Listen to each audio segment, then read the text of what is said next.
On the day of June 13th, 2026, a YouTuber named Magpie Labs, who's an expert on Pokemon battle facilities, posted a video calling out suspicious actions from the biggest name in Pokemon speedrunning, Werster, for cheating allegations in the Battle Factory. And within a day of the video called "Did Werster Fake His Pokemon Battle Factory Records" being posted, there would be an official response from Werster himself. But to many of the folks within both the battle facilities community and the Pokemon speedrunning community, that response wasn't enough, as there were quite a few allegations that were either just vaguely answered or went completely unanswered, including ones that span over the course of the decade Werster has been speedrunning for, which caused many people to take it upon themselves to do their own investigations over the span of the next few days. And to make things even crazier, one of the allegations actually turned out to be a full-blown speedrun discovery that probably would have gone untouched if it weren't for this drama in the first place. But the story behind all the allegations, discoveries, and insane lore that was dug up doesn't stop there, because eventually pressure mounted up so much that we even got answers to stuff like, did Werster pretend to be a girl setting a crazy cheated world record, then use it as a reason why certain rules should be changed? Did Werster actually cheat in the Battle Factory? And why have so many Pokemon speedrunning community members not been happy with Werster for the past 10 years? So for those who don't know him, Werster is essentially the grandfather of Pokemon speedrunning, having done it since the community formulated around 15 years ago. In a time where standards were low and competition was taken less seriously, Werster blazed a path ahead for all of us. And truth be told, he was pretty much better than everyone else, not only at playing, but strategizing as well, having much of his legacy bloom during the 2013 speedrunning Twitch boom. And truthfully, without his influence, I don't think we'd be where we are today. But the hidden truth of the matter is that since those days, Werster has had a lot of heat on him for a while from the Pokemon speedrunning community especially. And these recent allegations were just the tip of the iceberg. So to begin this insanity, if you don't know what the Battle Factory allegations are and what a high streak is, you should watch Magpie's video, which goes over this entire thing in an hour. But to sort of go towards where a lot of this started, essentially, much of this drama started when Werster got attention from the battle facility community. The community itself is well known for their calculated long streaks within battle facilities like the Battle Factory to reach triple-digit streaks, and is an amazing showcase of skill and determination that I recommend you check out. While there are quite a few other facilities besides the factory, what makes the factory so prestigious and different is that you can't reliably pick your Pokemon team. You have to rent them and try your best to survive against teams of Pokemon usually much stronger than yours that get progressively harder as you get a longer and longer streak. And if you lose a single time, you have to start again from scratch. So you can obviously see why acquiring a higher streak is a very hard thing to do. One of the first big instances of this community really gaining a lot of traction were videos from folks like LRXC, who made a phenomenally produced video of him breaking the longest Battle Factory single streak world record at the time with 120 plus wins in a row. So yeah, what's up? My name is LRXC, also known as Logan, kind of the Battle Factory guy on YouTube. There was something extra about the fact that, you know, this wasn't like a Nuzlocke. There wasn't any self-imposed challenge. Like, this was something that the developers of the game created, you know, to be the best at something in a game that's been out this long and has been this iconic. That was definitely what motivated me at first. I was just like, it's just cool to get a record. Where Werster came into play with these streaks was when LRXC learned about and got into Battle Factory speedruns after breaking the long streak record back in 2024. So that like fall, I kind of blew up on YouTube, and then I was doing all this factory stuff, and I just kind of wanted to break from the long streak stuff. Then I was like, well, what's another way I could play factory? And then I was like, oh, you know, Werster, he has, you know, the speed run records in the game. And I was just like, okay, yeah, I kind of want to, you know, I have a good sense for factory. Maybe I could do speed running stuff, a way to mix up the fun for me. And with his experience from the long streak world record, he shattered the speedrun record by Werster with a brand new world record and made yet another video on it. After this, I swiftly beat Noland, and we got the end time of 1:32.14. Probably needs to be retimed. I don't know, it's obviously faster than the previous time. Now, the problem here isn't exactly that the record got beaten, but more a mix of two things. LRXC admittedly was a bit self-promo heavy with his content, and when he built up towards this speedrun world record, he came into the speedrun speedrunning Discord with that energy, letting everyone know the goals he had in mind. Werster didn't like this very much, called it very main character energy, and apparently this turned into beef between the two parties. I'm like just trying to get people to click on my thumbnail, so I had like this Jolteon with like Werster's face on it. Just thought it was kind of in good fun. I'm just, you know, being obnoxious and a little, you know, just YouTubery. And then he really did not like that. So then I tried to reach out to him, and I was just like, hey, you know, like I didn't mean any harm towards you. I was just kind of, you know, baiting people to click. Basically being like, hey, like, I'm sorry that this made you annoyed and angry. I didn't mean that. And then he screenshotted this DM, posted it in his Discord, kicked me, and like called me like a clown for sending this message. And I was like, what? Now, I remember seeing this drama at the time and thinking this was just an abrasive kid trying to make a name for himself, not really knowing the proper etiquette of streaming. And the way he went about it was probably annoying, but I don't think the response outside of this one was very justified, because Werster apparently held on to that anger for nearly 2 years, resulting in a disgustingly unreasonable response with a now since privated video titled How I Destroyed Pokemon Emerald's Hardest World Record. The Battle Frontier, one of the most robust and difficult post-game challenges across any game. The amount of people that have gone past 200 in any format you can count on just one hand, and yet here I am on the precipice of 500. So how did I make this happen? And why is this the hardest world record ever? Well, I'll answer that second question now. It isn't, and it never was. The video he now deleted, he kind of released how I broke Emerald's hardest record, which was, he was basically just, you know, saying that what I did was like a little bit of a joke with like, you know, the tools I'm using, such as a calculator and spreadsheet. And, you know, he was like, you know, I'm RNG manipulating, and that's like the same level of fairness, and was kind of mocking me in the video. While the video itself was meant as a jab of sorts, it was honestly kind of a petty take on how long streaks are achieved in the Battle Frontier, with Werster showcasing how high of a streak you can get if you take advantage of Pokemon Emerald's broken RNG to get a longer streak in the Battle Factory. So, like, you might be thinking as well, this kind of makes a joke of the Battle Factory. Is this really reputable whatsoever? And, I mean, to me it's pretty dishonest, but it is more honest than what people were doing for previous streaks.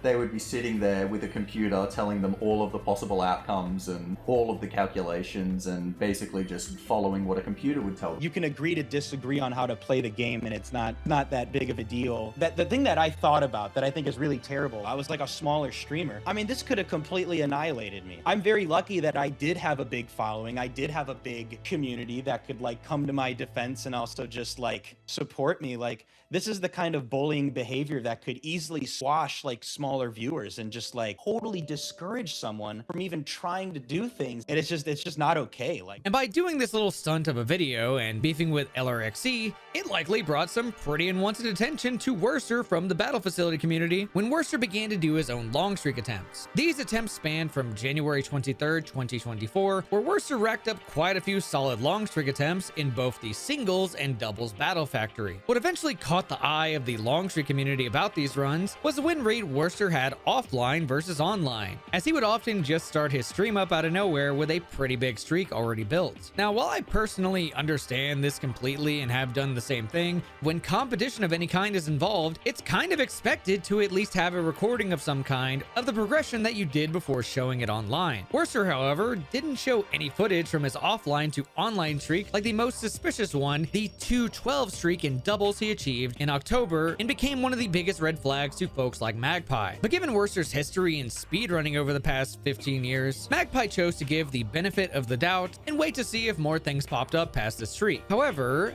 nothing really came of it going into 2025 to 2026 until Magpie had a revelation the moment he saw the in-game timer on Werster's continue screen. And what he found from this revelation was that Werster played his long streak doubles run of 200 plus very, very fast. Now, obviously, Werster is a speedrunner, and that might be expected of him. Why this matters is because most long streak attempts are played quite slow in order to keep the streak going on with very critical thinking. The type of thinking which Werster absolutely did much slower than the IGT showed, especially in instances where he was doing fully streamed Battle Factory streaks. But for some reason, this 200 plus streak was an exception, and the in-game timer showed that very clearly. Clearly enough that Werster would barely have any breathing room in between rounds, making it a weird statistical anomaly when compared to his online runs. However, as I stated before, these weren't the only allegations being brought out. The other allegations mentioned in the video that you might have never heard about were mostly within my community, the Pokemon speedrunning community, with the first of these allegations being involved in a Pokemon Stadium 2 speedrun item discrepancy, where apparently folks couldn't figure out how Werster had obtained a Quick Claw as a held item using transfer pack Pokemon, making it look a bit suspicious. The next was a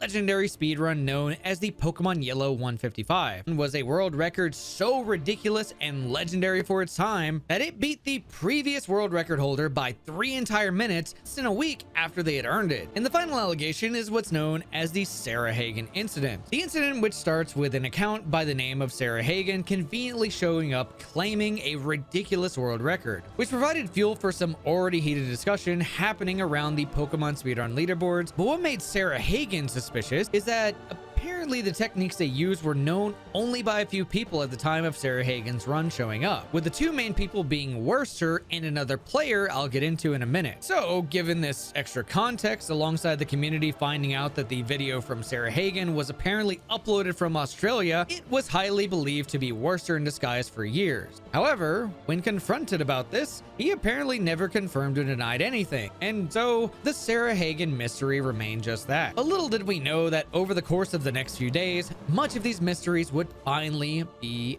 answered.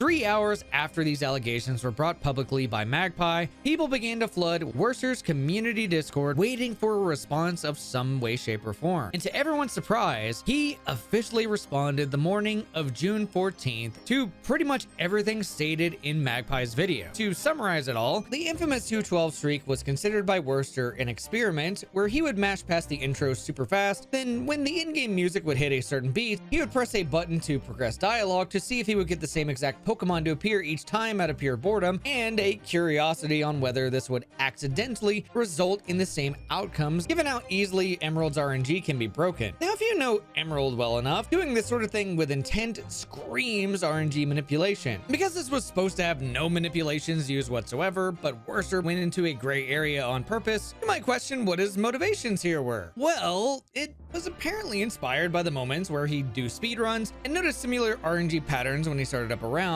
causing him to question whether or not this could still technically be a non-manipulated run. So with this weirdly specific instance concerning rules in his mind, he took it upon himself to experiment how easily someone could fall into similar RNG patterns naturally using things like the beats of the in-game music, in an experiment that apparently turned into an actual long win streak attempt while traveling. He plays these games an unbelievable amount, so like maybe there's something with it. However, despite him labeling the 212 streak as an accidental manip experiment, he'd instead placed it within the vague realm of a technique known as finding indicators. Now, you might be asking what's even the difference, but to put it simply, RNG manipulation is deliberately targeting a known RNG pattern, while finding indicators is when you sort of stumble into RNG patterns you know about, and in this case, there really isn't that much of a difference, because the moment that you go for a move inside of the battle factory using the same exact Pokemon that you see every single time, it'll result in the same exact outcome, with very few things you can actually do to change that if you're seeing the exact same pattern. To give some benefit of the doubt, I will say that Werster probably does have the capabilities to pull this off if he puts his mind to it, but his motivations feel a bit nefarious, knowing he also apparently did this during his 500 streak parody video just to get back at LRXC after neither of them had interacted with one another since the initial fallout. I feel like a lot of this stems back to like what we all know, which is like Werster has a really big ego and somebody challenged him, so maybe that's where like some of this came from. But to further his point, Werster then argued that if you want to say that the 212 was RNG manipulated, you absolutely can, before then stating that he never claimed it was being played by any community's rules and wouldn't know where they even draw the lines to begin with. For him to say that he just kind of naturally recognized those patterns, I'm just not buying it. I guess a lot of people can be fooled into thinking that Starmie 3 gets you 217 and 0 playing fast, because it certainly on surface level seems like, okay, Surf, Psychic, Thunderbolt, Ice Beam, very offensive Pokemon. There's no decision, should I set up, should I heal? Like, you just click the move that does the most damage. and his Starmie 3 is super strong with 31 IVs, but I just don't see how he would give this as his response, that it's Starmie 3, if he also had other good mons or other strategies. Why wouldn't you say who the partner is when it's doubles, and why wouldn't you just be more specific against the central claim that you got too lucky? As a general thing when it comes to the factory, even if there are these kind of patterns and stuff, it is inherently against the spirit of the battle factory. And that sounds cheesy, but you know, that's all about dealing with the hand that you've been dealt. And you shouldn't have control of the hand that you've been dealt, because then it's not a hand. It's like choosing the cards that you get to play with in poker. But the thing is, claiming accidental manipulation while also stating this was an experiment gives all sorts of mixed signals, especially if you fire up a stream with a streak as big as it was and don't make it more clear to your audience is a bit disingenuous and deceptive, and probably should have been a priority when presenting such a long streak, even if you don't know the rules or history behind it. But I think what's most deceptive of all is how Werster explicitly stated during the LRXC parody video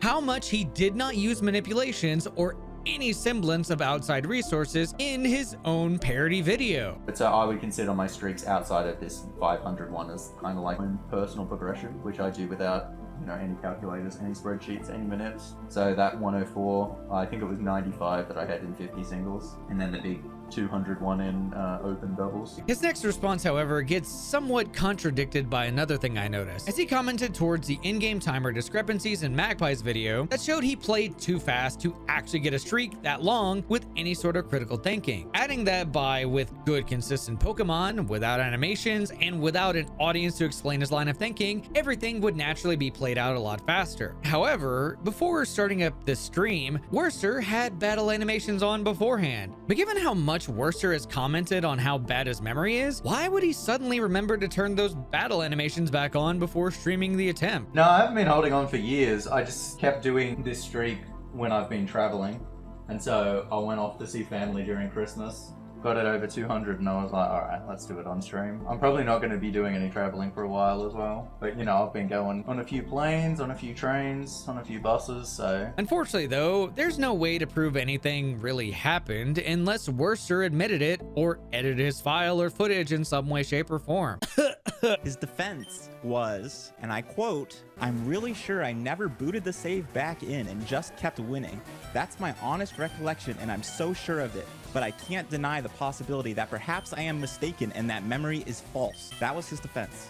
And that just tells me everything I need to know. But moving down the responses, I think the most intriguing answers were the responses towards the speedrun allegations, starting with the Pokemon Yellow 155 cheating allegation. So to add context as to why this run was considered sketchy in the first place, it involves Werster beating the previous world record holder Gunner Maniac within a span of 6 days. A run which took Gunner Maniac a year or so to obtain due to how very RNG heavy the run was before manipulations were implemented. And while getting lucky isn't exactly a crime, motivations to get a time faster were very much there, given how much Werster publicly disliked Gunner Maniac, alongside the fact that he privated such a prestigious run at the time. The yellow 155 was pretty unbelievable at the time, and he had already had a pattern of having suspicious runs surpass people that he publicly did not like very much, who had beaten him. In his response to these claims, he mentioned that the choice of privating the legendary 155 was an emotional decision, because watching the video of the run apparently triggered him, since the run was apparently done when he was with people he ended up having a falling out with many years later in a way that hurt him a lot. Despite how influential Gunner is and sharing a content creator space with him, he apparently had no idea anyone had any issues with this run until someone brought it up to him in real life. Clarifying that this is fitting a pattern of behavior. So Sonic 2013, Yellow 2013, Fire Red Round 2, I guess, as 2013, NSC 2014, Red 2014. What are the odds that all of those runs are cheated?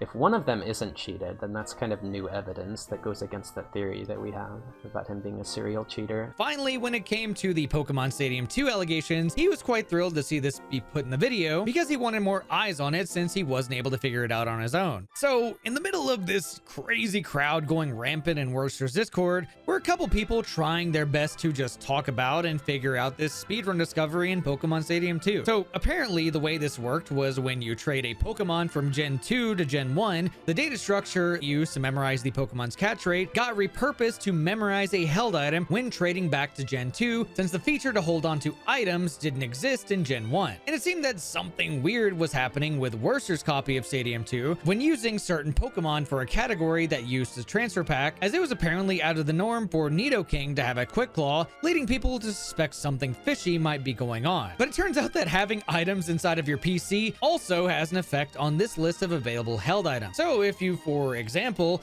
deposit key items like Pokeflute, you would get Quick Claw as a held item. And with enough research, you could force even more specific but powerful items like Soft Sand from the Old Rod or Sharp Beak from the Good Rod to power up specific move types in a speedrun that uses the transfer pack. But once this discovery was made, it was back to business for the crowd who wanted answers they weren't getting, because this statement on Stadium 2 would be the last thing he'd respond to in the initial big response. And so the next couple of hours for Werster were put mostly towards damage control within his Discord, by mostly trying to ignore it altogether and put more attention towards Stadium 2 and speedrunning as a whole. But you might have noticed that this response actually left a few things untouched, and I'd say one of the bigger things he should have addressed that brings questions into Werster's character and truly connects the reason why people didn't trust Werster was the Sarah Hagen incident. But to understand the Sarah Hagen incident better, we need a bit of context that starts back on July 6th of 2014.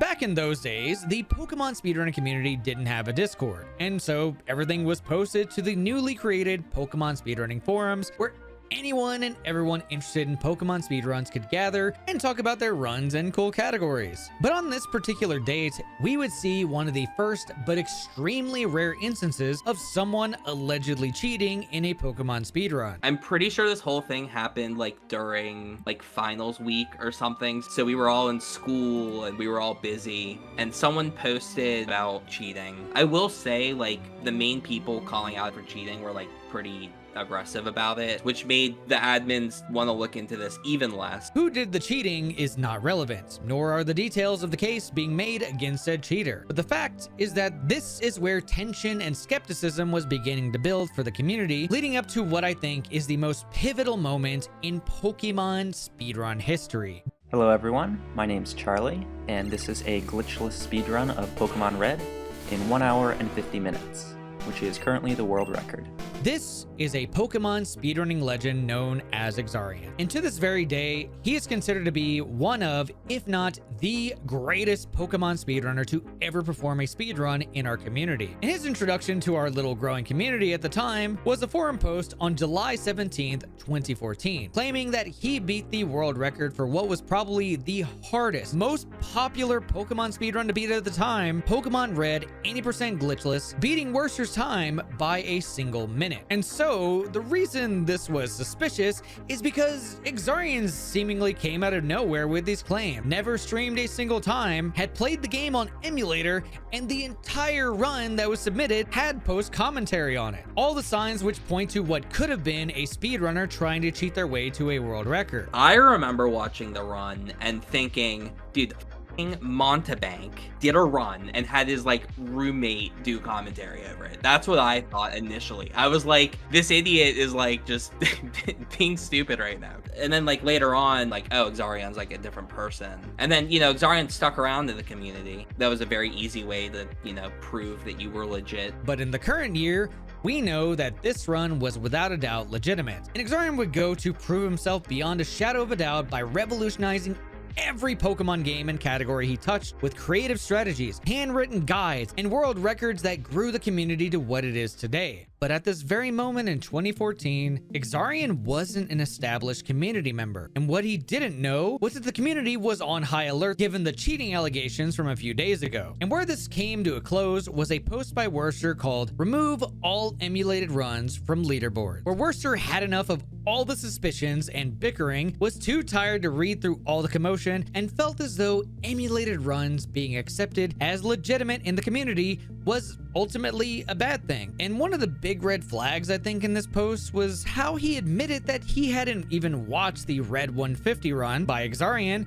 only did a bit of spot checking to see if anything was nefarious, then had a revelation that if this run was actually cheated, then pretty much anyone could do this too, given the community was large enough that eventually someone probably would. To add on to this post, apparently a run had recently been provided to Werster, which he also hadn't even bothered to watch at all, but looked suspicious, as it was a run claiming an offline emulator world record of 148 by an account named Sarah Hagen. So with Sarah Hagen being the last straw, enough was enough. It was time to ban emulators because he was tired of people talking about cheating, people thinking about if runs are cheated, and the leaderboards would serve zero purpose if you can't trust the times being posted on it. Now, I can definitely get behind certain arguments here, but it's when you add more context that this gets a bit more strange and manipulative, because after the community had finally gotten a chance to wake up and respond to the forum post, backlash and concerns were raised by what was a pretty drastic change being proposed. First off, emulator was extremely common. There were single-digit console runners back then. Again, a lot of us were in school,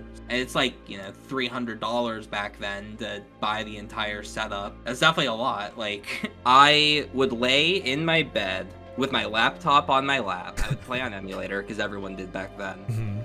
Rock Band microphone, duct tape to my headdress on my bed, just duct taped on there. I think at one point I brought that up, and I remember people were like, oh, well, if it's your main hobby, you should be fine dropping $300 on your main hobby. It's like, yeah, but my hobby's free if we don't just change the rules. And Werster, being an admin and a person with power to make change, just would not listen to opposition from anyone. The thing that was like annoying about it was Werster has a lot of power, especially back then. And I remember like him just saying, yeah, emulators are banned now, like to his chat or whatever. So we're already like starting off with that dynamic of, well, where's the discussion? Like, you're just saying emulators are banned now. Like, we haven't discussed this at all. We didn't really have a clear leadership in the community, so he just decided to strong-arm the community and ban emulators, even though most people were not in support of it, and he used that Sarah Hagen run to support that conclusion. And for all the emulator runners, we're like, well, what the heck, man? One person cheats and one person posts a real run, but it comes out of nowhere. We're saying, like, yeah, you actually, emulators can't be trusted. And so, folks like Exarian, who had just skillfully earned a world record, were essentially thrown into the desert without water. Eventually, there were more talks moving forward with folks like Amoeba UK, Shenanigans, and Gunner Maniac trying to put order where there wasn't much. Until eventually, things settled a month later on September 5th with a post stating that there would be new leaderboard and site changes, with the most topical change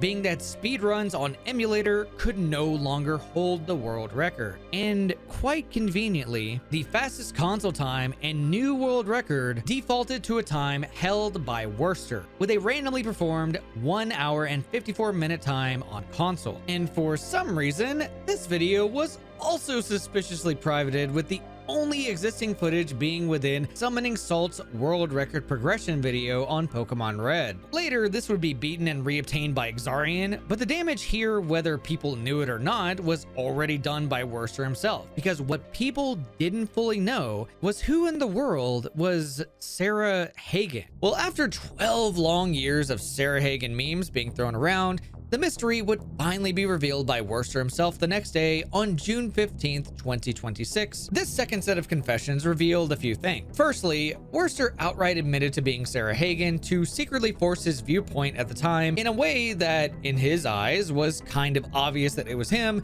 in order to do some trolling for fun. Adding on that if he was actually trying to hide it, he wouldn't have just posted from the Sarah Hagen account and exposed it in the way he did on purpose, as it was intended to be a bit of fun lore within the community, inspired by someone in another speedrunning community did the same thing for similar reasons. Said the Sarah Hagen thing was just a troll, that everyone knew it was him, which is just completely false. Yeah, after a bit of sleuthing, everyone knew. But also everyone didn't know. I mean, Exactly. there's plenty of people who had never even heard of that situation. I was surprised how much effort he put into like banning emulators. Really feel like he didn't have to do the Sarah Hagen thing. Like, I feel like the community would have just been on his side, because like, again, a large portion of the community was just down for whatever Werster said. And then, you know, there are a few of us that would hold different opinions on certain things. Some things, like, we obviously agreed on, but a lot of things we would disagree with, and it was very hard to have an opinion that didn't fit Werster's. Now, he did at least take some accountability here, saying that it wasn't the most honest way of going about things, but then kind of took a few steps back, saying how often he'd feel pigeonholed on a lot of matters involving rules he didn't feel right about, and would react in the moment in ways that felt justified doing things like this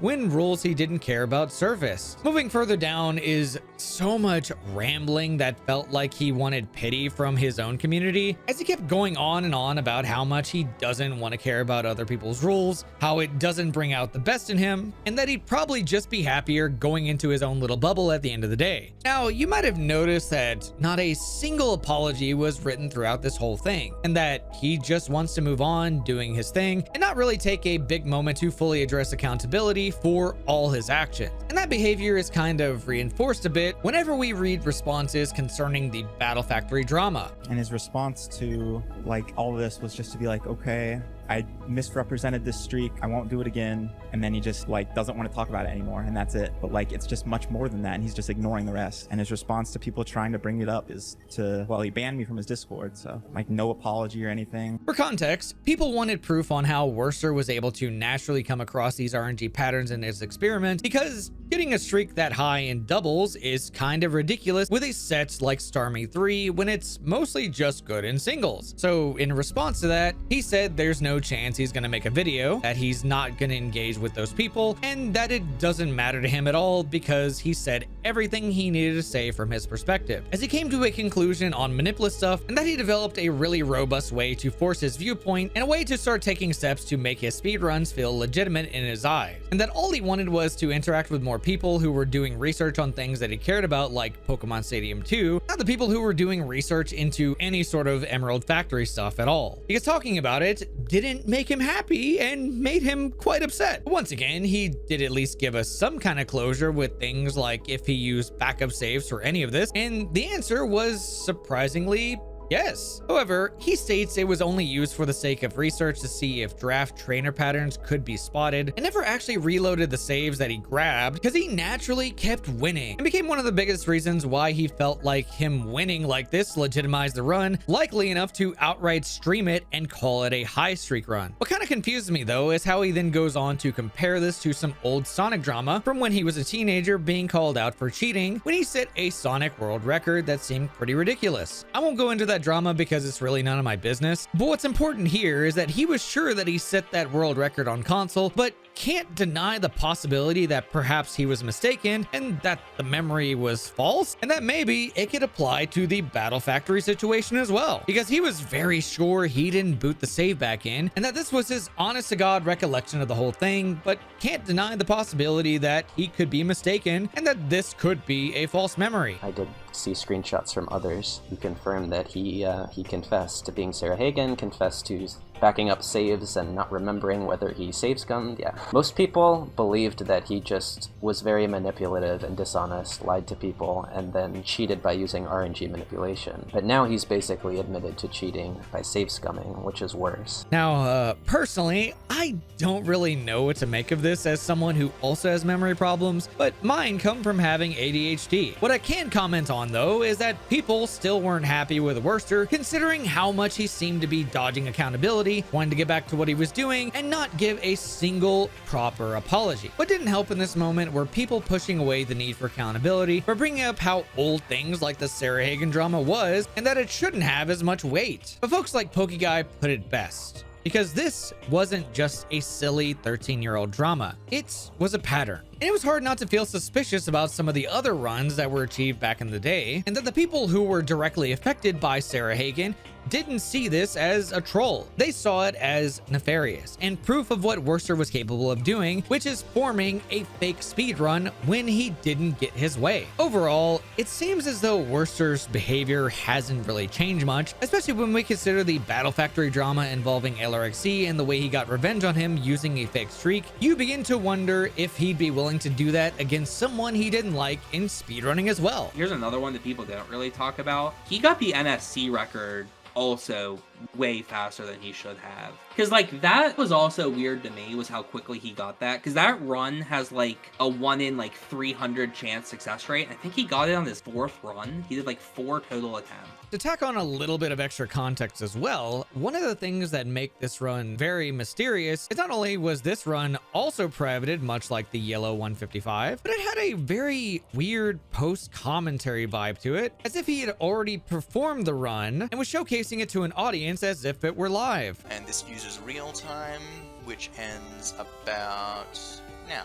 And as you can see, that beat the previous best time by about 4 minutes. So this route was much better, like as I expected it to be. He could just be lucky, you know, that's definitely a possibility. The run didn't seem fake to me. The same with the yellow, like he just could have gotten really lucky with his time. I feel like we'll never know, like, for sure, especially because, like, you know, he definitely has like a shady past and like has done shady stuff since, so there's always gonna be that question mark. However, the Pokemon Yellow 155 also had a very similar post-commentary vibe to it. Okay, so this guy always uses Hydro Pump because it's his only super effective move. He will always use Hydro Pump. If it criticals, I'm dead.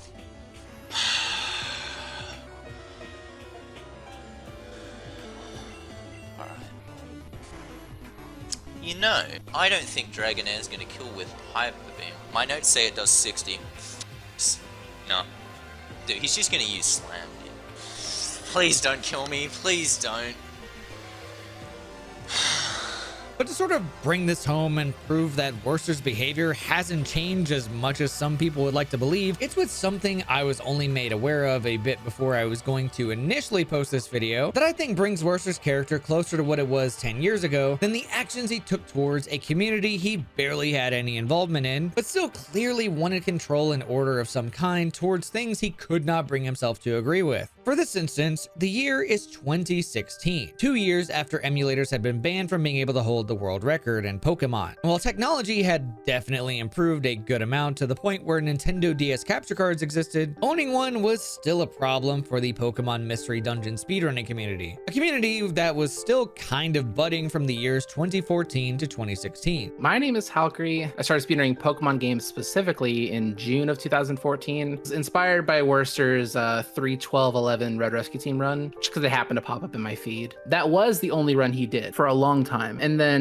like, January of 2015, I noticed that there was a Red Rescue Team run in Japanese that was 30 minutes faster than any of us on Blue. And then within a day, they figured out that if you quick save on the first floor, you can literally step by step route each of the dungeons past the first floor. And it's completely predictable. The reason why this is relevant is that Werster started doing runs with the manipulation literally a week later. He'd already routed the whole game and had, you know, kind of put his time in. And by the time, like, after his like first 2 runs, he got a 2:33:02, I believe, which was a pretty solid time. But I was the PMD guy, so I tried to beat that. And I got what I thought was a 2:33:01. Oh my god.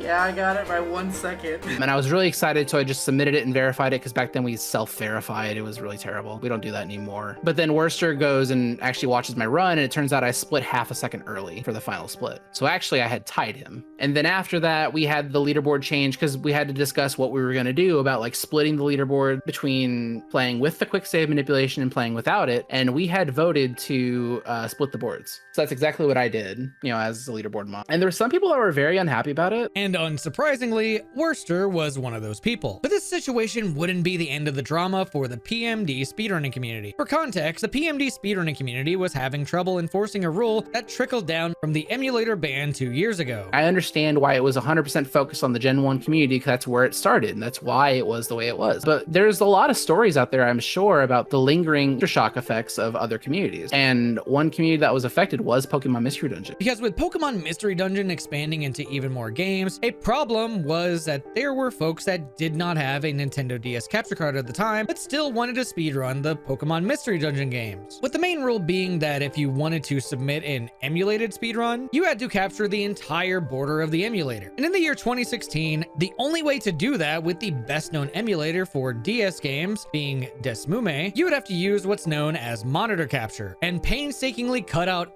everything that was not the emulator and the game. However, doing this has a chance to expose things you might not want other people to see, since it captures everything you put in front of the emulator, which ended up being a cause for concern for privacy for some folks within the Pokemon Mystery Dungeon speedrun community. So they voted to abolish that, have Valkyrie do yet another change, only for Werster to wave his admin sword around and reverse that ruling. And Werster at the time was an admin of the entire Pokemon speedrun series, meaning he could approve or disapprove of any run or rule he wanted to for any reason whatsoever if it concerned Pokemon. For a bit of extra context, the PMD speedrunning community was a Skype group of about 6 people who didn't want to move over to Discord just yet. So all the discussion around these changes were happening there. I don't know how online you were back then. There's all kinds of software and fad things that kind of came and went, and then this thing called Discord or whatever. So like nobody wanted to move to Discord. There was the PSR Discord, but we were crammed into a Mystery Dungeon channel, which was nicer than they ended up treating us later. Okay, May 2016 is when we made the Discord server. It was a direct consequence of us being crammed into a side game sub channel instead of having the space we need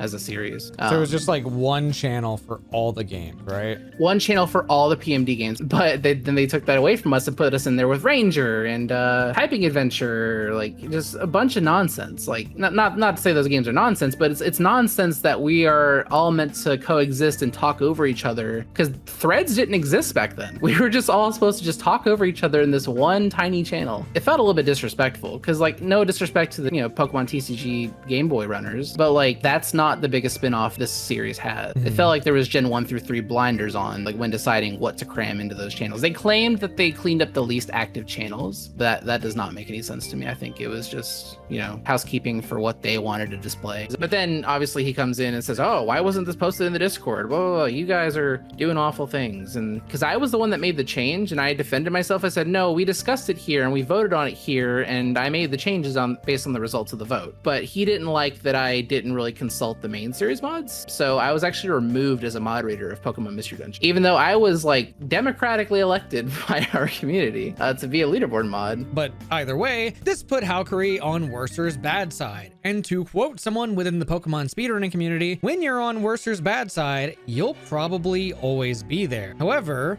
not all was lost here, because Valkyrie was able to get his moderator status back without too much issue, but it didn't really help what ended up as built tension from Werster towards their budding community that exploded on social media a few months later, when Valkyrie changed a few more rules to reflect what the community felt was a direction they wanted to go, alongside another run being submitted that was considered controversial because a kid who was really good at the game got a world record and paused the timer due to his parents making him go downstairs for dinner. But this kid wasn't just any kid. He was an established community member who was just following rules established by that community. My Twitch handle is LikeANoob100. I started speedrunning PMD in 2014 and was one of the top runners from 2014 to about 2019. One of my most proud runs of all time was a 6-hour 3-minute run of Explorers of Sky set in April of 2016.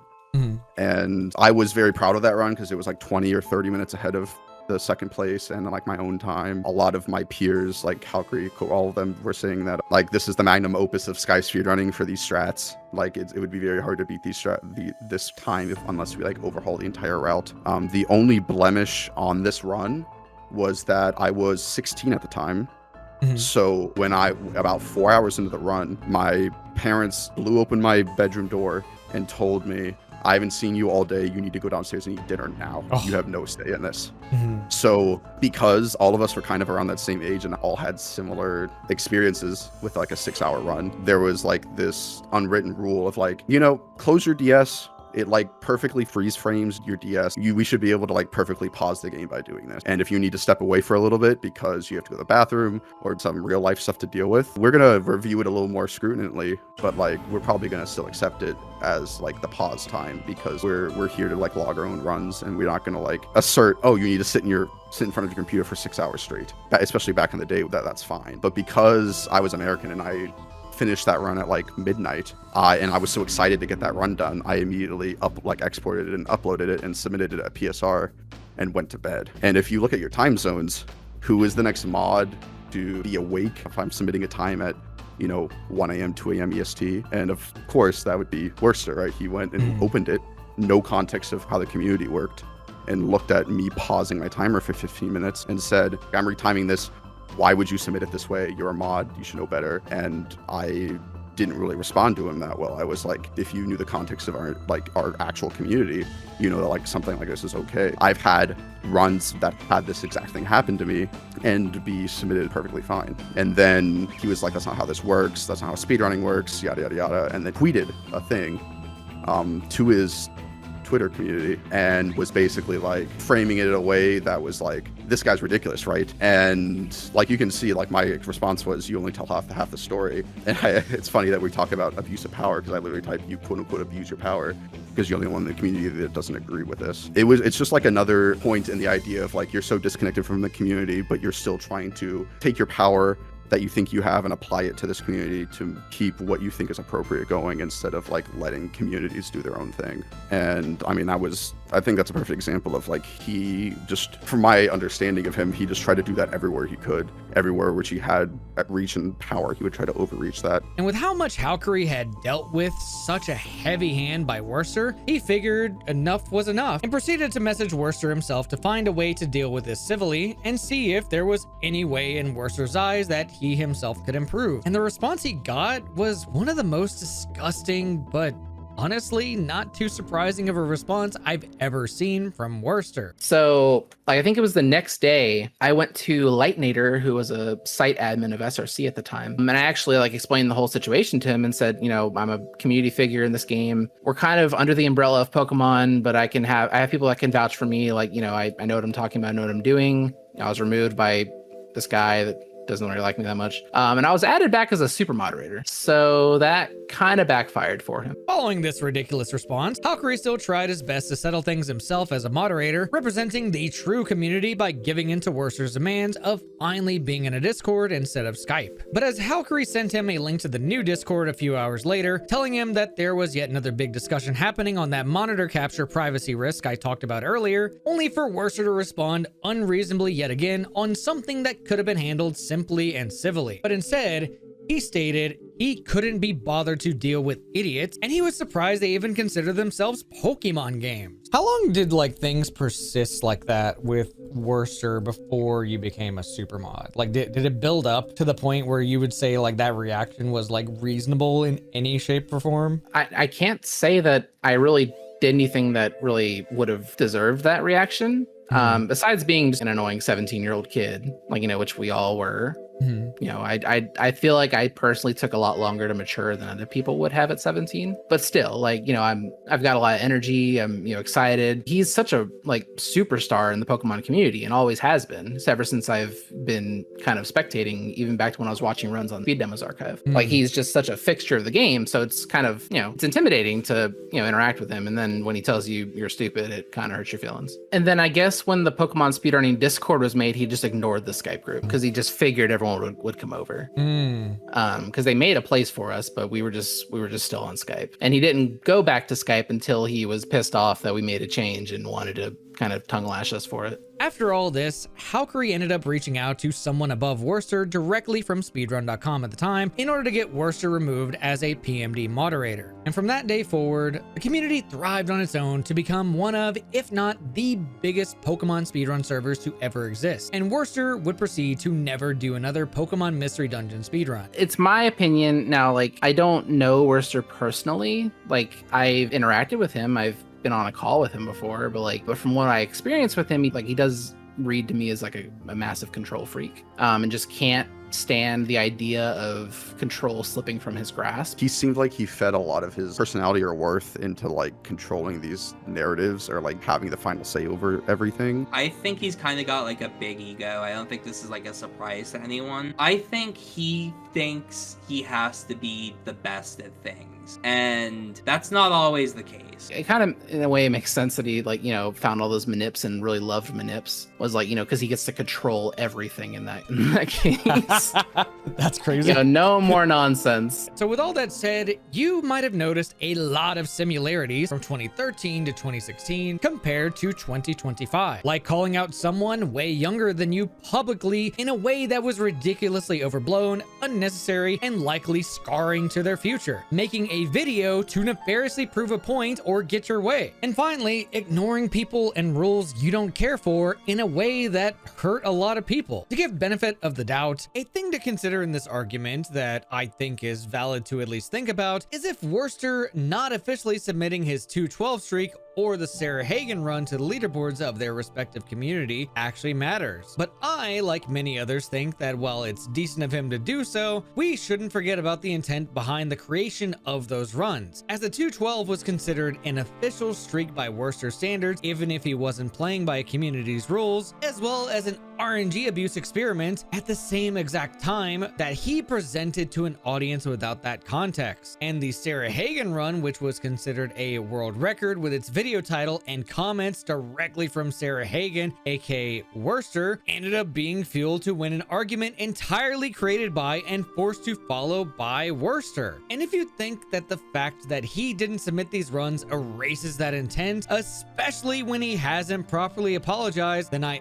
honestly don't think you're any better than Werster. What also makes no sense to me is how much he wanted full control and order over all the Pokemon speedrunning communities he was an admin for, but never seemed to want to take the responsibility of listening to the people that made up that community. And the amount of effort he put into getting back at the people who he couldn't agree to disagree with is just so wrong. Like denouncing a private apology to your audience, posting a video shitting on achievements that someone is clearly proud of, the nefarious roundabout ways of forcing a point of view that hasn't changed much throughout the last 15 years, refusing to fully acknowledge everything people want you to bring up, and finally, just outright not apologizing. And while it is true that much of this drama is as old as it is, the other truth is that when it's clear you haven't attempted to change much of these behaviors that you clearly see are a problem, you end up only hurting yourself and other people down the line, especially when you have the influence that you do as the person people look at and go, that's the Pokemon speedrunning guy.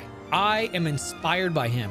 I look up to him for what he's achieved, and I want to try and interact with him. Because it's stuff like this that makes me wonder how the history of our community could have changed if folks like Exarian weren't as outspoken and smart as he was, or if Valkyrie and Lycanoob decided to quit because they were bullied by someone they looked up to at the time, or if LRXC ended up getting canceled for just being a young kid on the internet who ended up annoying someone who's about 10 years older than him, or if folks like Gunner Maniac and Shenanigans ever got peace of mind from what could have been a stolen record.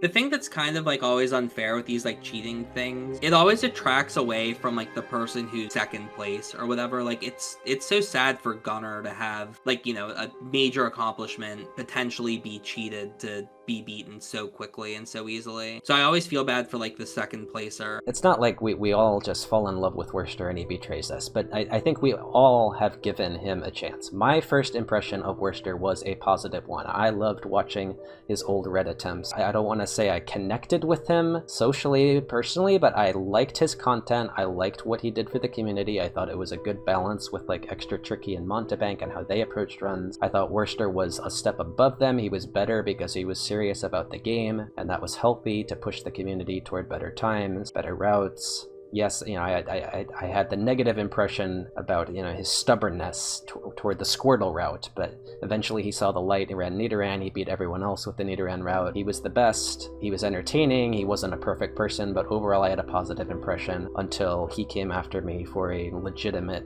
run that I did on emulator, which is the same thing that he got his records on, right? And then I still was like, okay, it's fair, because other people were critical of me too, like Extra Tricky and Gunner. It was fair for Werster to be, you know, kind of having a hard time accepting my run, but then the Sarah Hagen thing happened, and then he claimed that emulators had been banned before, you know, people had agreed on that. He just declared it to be so, and never apologized. I wasn't done with him then, but it's like he never apologized, he never even addressed it, never admitted to it, and then there were many, many more instances where he was antagonistic, and I at times responded to him, I mean, harshly, not like personal attacks, but like I did call him out in that thread, the Sarah Hagen thread, like, hey, I know what you're doing, that was you. It's very obvious, you know, just trying to kind of help the community understand that this was not an acceptable way to decide whether we were going to ban emulator based on Werster's video. But, you know, I also worked with them, I routed with them in years after that.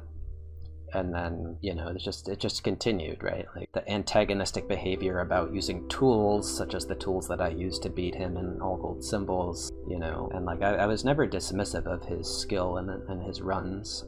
other than, you know, like the Sarhagen run is cheating. So the final question now is, how did it all end and where does it go from here? Well, gaming news outlets picked it up. Long live streams started digging through the years of history. Trolls piled on, and what started as an old community controversy suddenly became something much bigger than Pokemon speedrunning itself. And eventually, Werster closed his community Discord to the public, and several folks like Magpie and Exarian, who had been involved recently, decided it was time to move on. And that's kind of where we are today, leaving most of the cheated allegations up in the air, since we still don't know whether any of those old runs were actually cheated, and we may never know with how ancient they actually are. Now, does that mean every impressive run he's ever done was fake? No, not even close.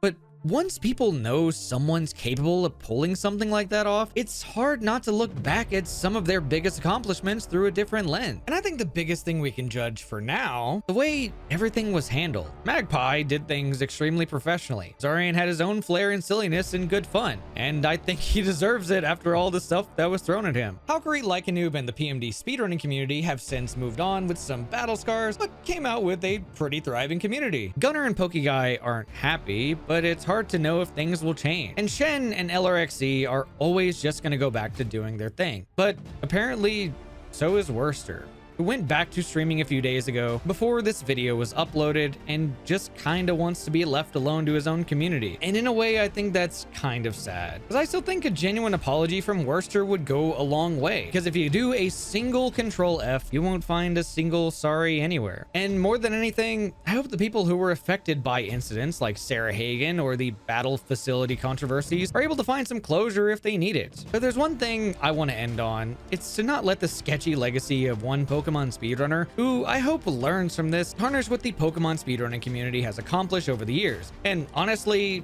I'd much rather celebrate those achievements than spend time talking about its biggest controversies. However, I still will if I have to, because Pokemon speedrunning and the people involved matter to me, despite being semi-retired from doing it myself. And if you agree with that and don't just want to eat up drama about speedruns, go give them a support. I'll also be here to report stuff in the future, but just know that it's not my regular thing, because it's rare. So if you're gonna subscribe or something, don't do it if you're expecting more stories like this one. But hey, I'll at least throw you a bone, because there is one right here where I got to interview people and investigate an actual proven cheater in the Pokemon speedrunning community. Other than that, I think I'm gonna go back to playing video games now.